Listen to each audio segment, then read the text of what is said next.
Nikolaj Levičnik, ki že vrsto let živi v Zagrebu, je dobro polovico več kot 300 let stare stavbe, katere lastnika sta še dva, prodajal, ker so stroški vzdrževanja previsoki.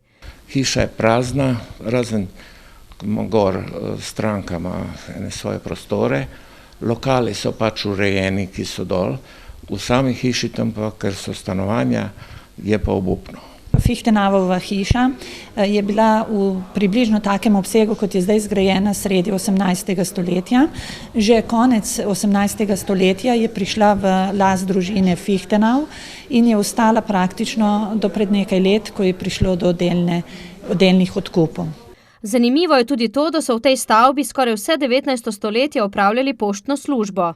Družina Fichtenau je bila lastnik hiše do leta 1937, ko je umrla zadnja predstavnica s tem priimkom, ampak njena hči se je poročila z Levičnikom in po tej liniji so postali lastniki tudi Levičniki.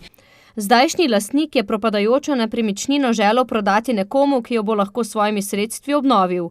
Po neuspeli prodaji jo je nameraval podariti Dolenjskemu muzeju, tudi glasbena šola je bila v igri, na koncu pa je izbral občino. Gre za eno največjih in najpomembnejših hiš v mestnem središču oziroma na glavnem trgu in verjamem, da smo s to donacijo tudi korak bliže, da bomo skušali to hišo celovito obnoviti in dati novo vsebino.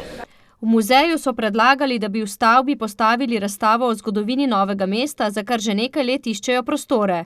Macedoni pa pravi, da želijo najprej pridobiti celovito lastništvo občine, to je zdaj dobrih 70%, nato stavbo celovito obnoviti in potem doreči njeno vsebino.